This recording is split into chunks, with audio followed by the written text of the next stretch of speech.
Yue's new first years were in the middle of being scolded. They were chasing Bakugo and Shoto.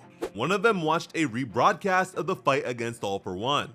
Another had been a fan of Shoto since the sports festival, something that plenty of others agreed with, which was definitely the case for plenty of fans in the real world. It looks like the new Class 1A has more girls than boys. Ida recognized their admiration but reminded them that heroes are people too. Chasing them around as such a big group can be overwhelming. Shoto was willing to talk to each of them if it was one-on-one though. Ida made it clear that this is more social interaction than Shoto can handle. Bakugo hid behind his class president while pointing out that their juniors had been running in the hallways. So Ida also felt inclined to protect the rules. He also mentioned the fact that the two aren't fully recovered just yet and need their rest, which made them all feel terrible. Then they all apologized. Seeing two celebrities at once made them lose themselves. Shinso expected someone like Bakugo to love being the center of attention, but Sero explained that it's too many people. Even Bakugo felt uncomfortable. Since Shinso is new to Class 2A, he's still figuring out their dynamics. Kaminari was really jealous. Deku explained to Shinso that he and Bakugo are childhood friends. Back in the day, girls always avoided Bakugo, so Deku didn't think his friend was used to them. Shinso was surprised, but Mineta was not. He had no problem acknowledging the guy's capabilities, but a delinquent being popular was not something he could tolerate. Bakugo yelled at them all to get lost. The first years agreed and apologized again. Now everything made sense to Shinso. But before they all left, one of the guys called out to Deku in particular. He nervously mentioned how he saw his seniors fight and how it filled him with courage. We see that he has stripes on his fists. If he's a brawler type, Deku's approach may have especially resonated with him. He felt like he needed to make a difference too, that he needed to be like Deku.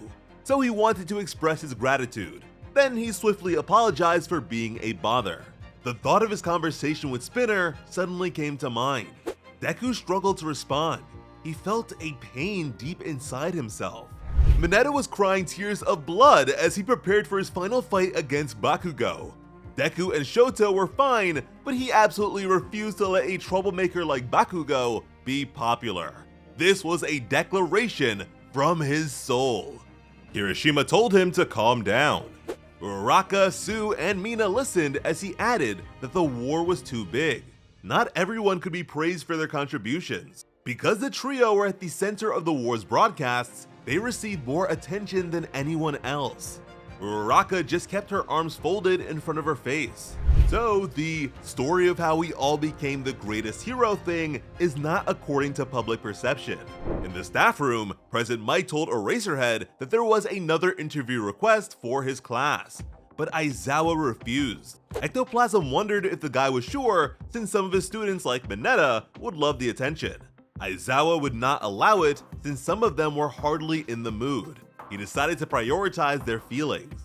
President Mike looked down with glum acceptance. Later, Eraserhead brought the class to lend a hand in a reconstruction zone. Deku even has a reconstructed version of his costume. The Yellow Cape days are finally behind us.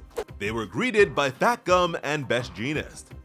Kirishima was really happy he'd be able to work alongside Fat Gum again. Tokoyami and Invisible Girl were happy to see him too. Fat Gum even let them know that Sun Eater is his official sidekick now. Best Jeanist showed the students where they'd be helping out. They all used their various quirks to get the job done. And it looks like Deku won't be too conservative with the last of his embers. Best Jeanist claimed that even the most damaged denim can return to its former glory if you let it rest. Because of his injuries, Bakugo was given very simple tasks. That's when he saw Edgeshot was still in his tiny form. He was stuck this way. The ninja hero told him not to worry and claimed to be recovering without issues. He even grew hands. And here we have a better look at Bakugo's facial scar. He wondered if the shinobi would ever go back to normal. The ninja hero proclaimed that he always planned to go even further. To that, Bakugo's expression was unlike any we've ever seen from him before. There were several people watching them work. Uraraka's quirk was perfect for this sort of thing. Eventually, the kids were called over for lunch.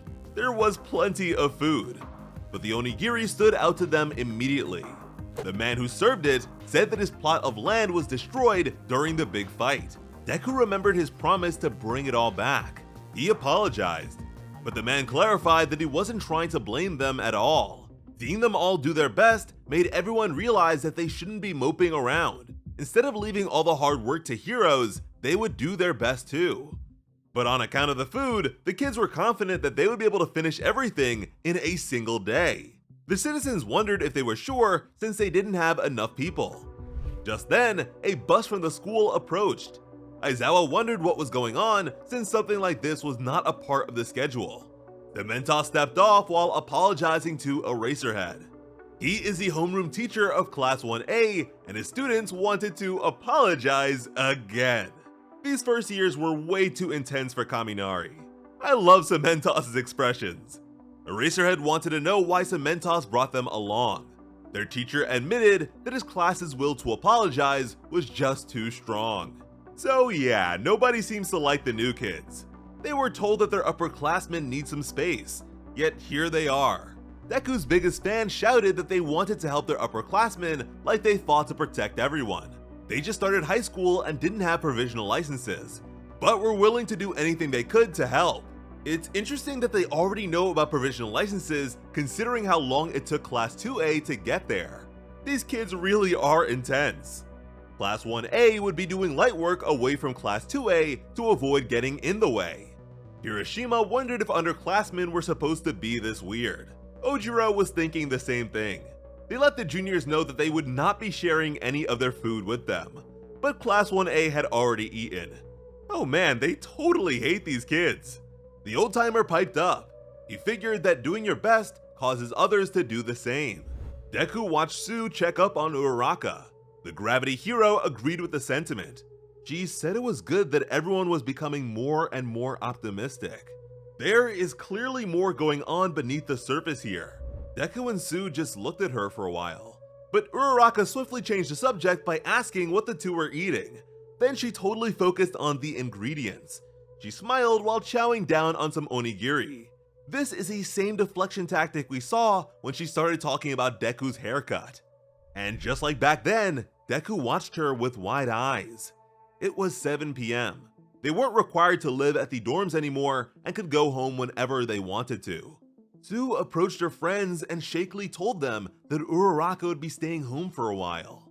Then she admitted that Uraraka has been ghosting her. During the final war, the news reporter's camera died. Because of this, Toga and Uraraka's fight was not caught on tape. Which is definitely for the best, considering Toga's birthday suit antics despite not having experienced enough birthdays. So unlike Deku, Shoto, and Bakugo, nobody saw what Uraraka went through. Now this is the same cliff view that Uraraka visited before the final war. She was watching the city just like this. Seeing the terrible state of the city was a reminder of how many people had died and how irredeemable the villain's actions were. But as she overlooked the city now, Uraraka could see that everything was back to normal. She reminded herself that things were finally over, that this was a good thing. At a time like this, she should be optimistic and focusing on bringing everything back. She tried to remember her core desire to see others smile. Tears welled up in her eyes despite the stoic mask that was her expression. She gripped onto her uniform as her hands shook. She didn't want to ruin the mood. She didn't want to be the reason why her friends weren't smiling. But she could not forget the smile of Himiko Toga.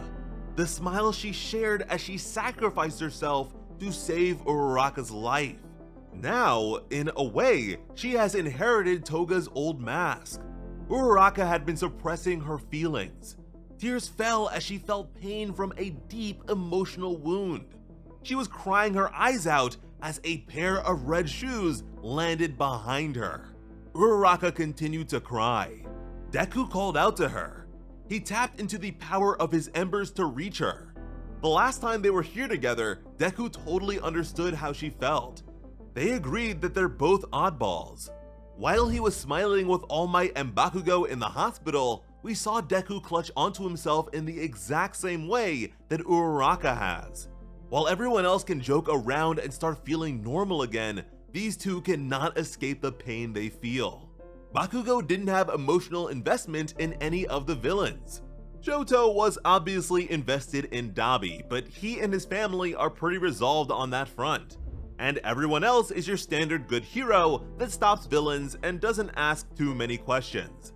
In the previous chapter, they ran a television segment dedicated to understanding Shigaraki. Deku's mind literally melded with Shigaraki's. Then the guy died after helping put an end to All for One. Uraraka finally had a heart-to-heart breakthrough with Toga. But in the end, Toga made the ultimate sacrifice to save her life. They can totally relate to each other's pain. For all the shippers out there, this is it. The time has finally come. It is now or never. I would also like to add that Horikoshi is running out of time to show us Deku's dad. There are only 2 chapters left after this one. And with that in mind, I would love to know how the final 5 chapters have been treating you guys thus far. As always, I'm Slice of Otaku. Thank you all so much for watching and have an awesome day. I love you.